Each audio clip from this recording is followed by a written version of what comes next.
I'm over here at Ernie's, Big E's, about to get my haircut. And I'm not going to be wearing my Notre Dame jacket, but trust and believe that everybody's going to remember this video probably forever, for a long time, because of how much started with the truth. Ernie, now you know me for a little bit, right? Yep. Okay, now would it surprise you to know that my entire life I thought of myself as black? No shit. No. I swear to God, brother. I never heard that one. Okay, well, Riva, didn't she tell you that she thought I was blacker than most brothers? She told me that, right? Yeah, I don't talk to her on that level. Yeah, well, and would it offend you to know that sometimes when I get mad, I call myself an Nigger? I actually said, I said, you fucking stupid nigger. Okay, would that offend you? Given the fact that... You call yourself that? I call myself that. That'd be something wrong with you.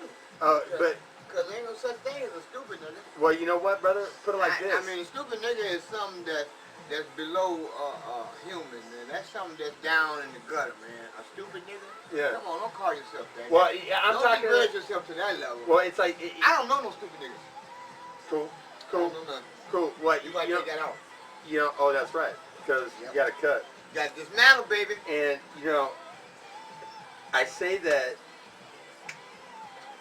knowing that one day I want to get confirmation by the Black Panthers and the NAACP on what brothers think about this word, nigga, trying to debunk the other one that's maybe socially unacceptable, depending on where you are, man. And, you know, I'm saying this out of the context that as an athlete, when I was a kid, I went to a school that had blacks in it, and I have gold or blue ribbons from like sprints. You know, I've always been like the fastest, man, and I've been treated like a slave my entire life, bro. I mean, I told you when I got set up at Notre Dame. Right. Okay. And I just told Dr. Akers that same story, you know, about how Notre Dame threw in a towel, man, at $20,000, and how my family allowed my mom to throw in the towel at $20,000. Now, if you were sitting on a jury, and now that question about the what I call myself, that didn't offend you? Yeah. Did it offend you or not? I'm not offended by nothing but somebody personally insulting me. Yeah. And that don't offend me. Names don't offend me. Anyway, you know, how much money would you have awarded me? Oh, excuse me, I like it.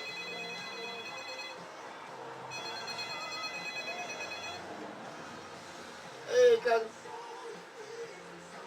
What? This would usually knock me on my ass. But what I'm going to do is...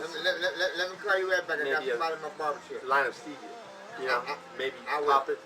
Maybe just put it, you know, underneath my tongue. But, all right.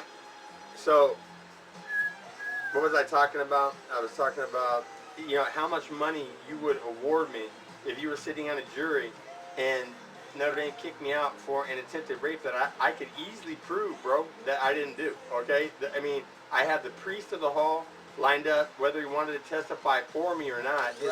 His testimony proved that I was innocent, and every freshman on the floor, okay, that was this girl's friend, was lined up to testify for me as well, okay, because they knew that she was lying. You know, I mean, put it like this. Her story, she's coming out, she's fucked up, right, mentally, okay, there's something wrong, and her friends that invited her to meet me, they're down with that. They pick up on that. What actually happened was the door was locked, the priest tried it, Dan, you in there? And we fucking froze. My hand was on her pussy, right? And the freshman of the hall actually helped us escape, bro. Okay, they okay, he's around the hall, go. And we walked down to the bus. And so all the freshmen are lined up to testify for me. And Notre Dame's attorneys contact Chess Wallach, my attorney, and they tell him, you know what, this is within $20,000, Smith. We advised Notre Dame to settle. Now, how much money would you award me if that came in front of you? And I got the priest testimony. The same group of girls had lied the year before. Now, you know fighting and punching, okay?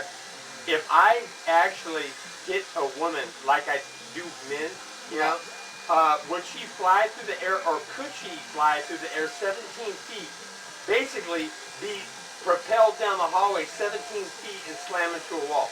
17 feet. Wow. Couldn't happen, could it? Not naturally, no. Okay, okay, you know, it's a bunch of girls getting together and lying, right? Yeah. And it's not like my family couldn't have fucking ponied up an attorney, you know, to defend me for getting suspended for that for 2 semesters. And the same group of girls accused me of an attempted rape that never happened. I can easily prove it. How much money are you awarding me if you're sitting on a jury and it comes before you? We're talking millions, aren't we? You up in the numbers. Oh, millions? That's what you said. Oh yeah, big time. Okay. Yeah. You know, now even if I was just an ordinary student, okay, you know, we're talking millions. Which you wasn't. But I wasn't. Okay. You wasn't ordinary. You see him make the play, right? Okay. When I tell you, I mean, no shit. Alan Pinkett. You remember that name? Yeah. Okay. He played what, 6-8 years, Minnesota Vikings NFL. Yeah. You told me. Okay. If I told you that in practice one day, I shut him down man for man, so he could not get open. Oh, He yeah? could not, dude, I shut him down. You stay with him? Oh, and not, he couldn't, I was faster than he was, dog. I had jets, okay? You know, maybe not quite as quick as him, but faster. You know the difference? Okay, you know, from a standstill, he might have a quicker 40 time, okay? But, like, I had explosive speed, you know, like I ran with him everywhere over. He couldn't get by me. Right. Now, how much money is that worth in the NFL? That's worth some meal. Millions. Meal ticket. Oh, meal ticket. You know what? And my family treated me like I was a redheaded stepchild, like I was an NIGGER, bro. No I don't offense. know what them are. I tell you, they low lights. I don't know. But what I'm saying is, okay, that's how you feel it. this is for ignorant America, right? Yeah, you know, and people watching. Right. And also the ones that are intelligent too. Right. You know, I felt like a slave my entire life, and I should have been a millionaire confirmed 3 times. Oh, yeah. Well, okay, question. If you're sitting on a jury, and I'm in Miami, and I win the state of Florida Golden Glove title, heavyweight. I knocked this fool out. He was asleep for such a long time. Had to take him to the hospital, and he couldn't fight for a year because he was gone for like 5 minutes, man. Right? And I'm arrested, and I'm in perfect health. And then when I come out, my knee is blown up to the point where I can't run for 6 months, man. The doctor for the I can't run for 6 months. They twisted my knee. They popped. The doctor for the Miami Heat said that the twist they gave to my foot tore every ligament, sprained it in my knee. I look like the Elephant Man, okay? Wow. So I go in perfect and I come out damaged. If you're sitting on a jury, are you awarding me money? Well, that should be something else. Okay, well, you know what? I talked with Fred Riva, and he's my uncle, the guy that handcuffed me to a tree. Yeah. Now, you have a son, right? Yeah, I got 4 Okay? If somebody handcuffed your son to a tree for 4.5 hours and left him there at a family party, what would you do? A family party? If it's a family party. Was it a joke? Well, you know what? They lured me. I put my hands in these cuffs over a tree branch. I had to stand on my tiptoes to get up. Why? What? I don't know, but they left me there in the back of the house unattended for 4.5 hours. Who did that? My uncle Fred Riva. Oh, yeah. Okay, now what would you do? I'd go up and kill him. You would kill him. Yeah. I heard him real bad. Okay, heard him. You never forgot that. Yeah, I never forgot that, man. And so when I'm at Notre Dame and I'm set up for an attempted rape that I can easily prove that I didn't do, bro. Okay. Yeah. And my mom panics after the first $20,000 is spent and has Notre Dame's attorneys calling my attorney, telling him, you know what, we just advised Notre Dame to settle, okay? Yeah. And you know what she does? She panics and she gives up, and she fucking pulls the plug on the money to check the wallet. And you think that my uncle that lent her the money and got paid back by her, he took her $20,000. You think that he was smart enough, or should have been, to actually say, you know what, maybe we should defend our blood with a little more money? What do you think? Right. What do you think? That was the money for the family. The money's for the family, and if he's a fucking millionaire and can easily afford it, Don't you think it's negligent on his part for allowing her to pull the plug? You talking about the lawyer? My mom. It's I mean, the whole thing. Well, who could have stopped her? He could have. The lawyer? Well, no, the lawyer said to me on the phone, he said, dude, what the fuck is your family doing? Pull the plug now. He goes, Notre Dame just settled. Right. Mistake we made is Ted Zawalek, my attorney, was a Notre Dame grad, lived in Notre Dame, probably has ties with the school. We should have gotten a Jew. Feel me?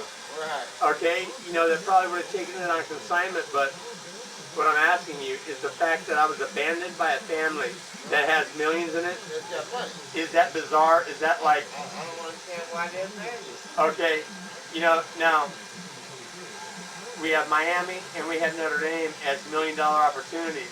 And then you've heard of Bobby Chacon, right? Yeah. Okay, everybody in boxing has, right?